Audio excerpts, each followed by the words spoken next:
Welcome to the Jill on Money podcast. It is Friday, May 28th. Happy birthday, Uncle Lou. It's also one of my ex's birthdays today, but you know, I have such bad relationships with my exes that I would not wish this person a happy birthday. I don't want to actively engage. You know what I mean? Are you actively engaged with any of your exes, Mark? Do you ever hear from them like every so often? Does someone come popping up and be like, hey, how you doing? But it's not a big deal for your spouse. All right. He says, she knows it's fine. Why do I ask that? Because we're going to be having some pretty awesome conversations this weekend. Get ready for a 3-day interview special for the long holiday weekend. It's going to be fantastic. That's all I can tell you. It was probably one of my top 5 interviews that I've conducted in my career, in this career, because I love this person so much. So you'll hear about it tomorrow morning. For now, let us do what we do best, which is answer your financial questions. Let us know what's on your mind. Just send us an email. It's askjill@jillonmoney.com. If you are on our website, because you are maybe making sure that you subscribe to our podcast or you want to sign up for our free weekly newsletter, whatever. If you're on the website for any reason, just hit the contact button. We will get you. Bruce writes, I just listened to your Friday, May 21st episode of Jill on Money, and I heard the listener's question who is weighing 4-year college versus community college. All right, here comes Bruce, because Bruce says, I work at a community college, and I serve many students who are at 4-year colleges and universities, but take community college core classes here and there to save money. That's such a great idea. Perhaps it would be helpful to share this suggestion to listeners who might be making these decisions, as they can still attend their favorite Big 12 or Pac-10 college and root for the football team, but save a little money on the English and math class through community colleges. That is such a good idea. Mark, I didn't think about that. Now, the thing is, Bruce writes, they need to make sure with their 4-year schools that the courses are transferable, of course, but my school where I work has these arrangements with essentially all 4-year colleges in our region. Bruce, great comment. Thank you so much. I love that. That's a great strategy. You think you got to I got to take calculus. I'll tell you something. Wherever you're taking calculus at your regular school, it's still boring. I mean, except for math nerds like me, which I loved. Mark thinks it's hard to convince the student. What about if you took it over the summer? Could be a possibility. I don't know. Paul writes, I'm 62 years old. I have a River Source multi-index universal insurance life policy. I currently pay $235 a month for a $350,000 death benefit. Cash value, including the surrender charge. So, basically, if you get rid of a policy before a certain time, sometimes you have to pay a fee. That's called a surrender charge. Here for Paul, he's got $52,600. That's what's in the policy. Recently received notification that the $235 monthly premium with an interest rate of 5.28% is projected to terminate earlier than the policy allows in 2052. Oh boy. One option, increase the premium to $330. Should I increase the premium, look for another policy, cash out the $52,000? Appreciate your feedback. Well, let me ask you a very important question here, Paul. Do you need life insurance? That's the one question that is not actually addressed here. So I need to know who's relying on your income or for your life, because this is a policy that stays in place for the whole life that you are, with us. Or is this for some other reason? Is it to provide liquidity in your estate? Is it to help some other members of your family? In general, I'm inclined to, if you don't need insurance, to get rid of the policy and grab that cash value. But we need to know what it is this is insuring for. And if you don't need insurance, don't have insurance. Okay? By the way, sometimes insurance cash values, when you just blow out of the policy, sometimes there's a tax event. So we want to make sure of that. Evan writes, love the podcast. I'll get right into it. I'm 27, married. I'm an engineer. She's a teacher. No kids yet, with a big exclamation point. They make $115,000 together. They have a mortgage with a remaining balance of $150,000. They've got $50,000 in other debt from student loans and car loans. All right. He contributes 7% of his 401k, and the company matches 60% of the first 6%. It's got 20 grand in there now. She does not contribute to a retirement plan through work. She's a teacher. She doesn't have a retirement plan through work. She doesn't have a pension. Does she teach in a private school? They've got a Roth IRA through Betterment, and it's currently worth $10,000, and they've got cash savings of $12,000. Okay. Here's the questions. We've recently been building our cash savings and not been contributing to the Roth. Should we continue to prioritize cash until we have 6 to 12 months available? Yes, you should. Absolutely.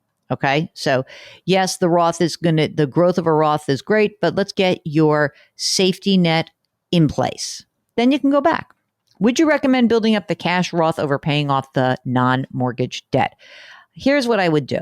I would make sure, number one, is have your cash savings, build that up. Number two would then be to not necessarily pay down mortgage debt, but to be paying down the consumer debt. So car loans, I don't know what the rate is, student loans, when the rate goes from 0 to whatever it is, that's what I would do next. And then I go back to actually maxing out the Roth. Third question is about a refi. 4.685%, 28 years left. We can refi at 3.625. Should we consider spending cash savings now or add points? We'd save money over the life of the loan. Forget about the life of the loan. Here's what I want to know.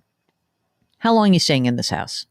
If you're going to stay in this house for some period of time, then you're going to look at your payment. You're going to say, what is the break even? How much, and how long it takes for me to recoup the fees from the actual refi. Okay. That would be the most important thing you could do. Oh my gosh. Okay. So most importantly from Evan is that they had photos of his 3 foster puppies, during COVID, one at a time. They've got 3 dogs and cats of their own. They couldn't resist helping out amazing animals. I'd just like to plug the hundreds of wonderful people who work with animals in need. It's our responsibility to take care of these animals that we've domesticated. It's heartbreaking when people neglect them or abuse them. Mark, I see your dog. Do you know who I think you should get? Yeah, Artie. You get Artie. There's Artie, there's Eddie, and there's Charlie. I'm going to say Artie is yours. Thank you so much for writing. Appreciate it. And thanks for doing that work. It is great. My sister just rescued a dog. She's in love with it already. Okay. Here is a question from Bill. He says, I'm overweight in a single stock. This happens. I know. It does happen. Let me give you the digits here. He overweighted Domino stock. It's up 2,200% since he started buying it in 2007. It now makes up 20% or more of my portfolio. I'm looking at reducing my exposure, but I will end up taking a 5-figure capital gain. Is there an easy way to settle this with federal and state tax authorities? What do you mean? You think you're going to negotiate with them? Let me tell you what I'm willing to pay. I'm willing to pay. Okay. First time taking a large capital gain, anticipate doing more this year. Well, look, the highest capital gains rate that you could potentially pay would be if you were making more than $500,000. I don't know if you're single or not. But if you're single, it's over $445,000. So potentially you might be paying, if you're making that much money in income, 23.8%. Maybe you're making more like 80 to 500 grand if you're married filing joint, 40 to 445 if you are single. And if that's the case, your top capital gains rate would be 18.8%.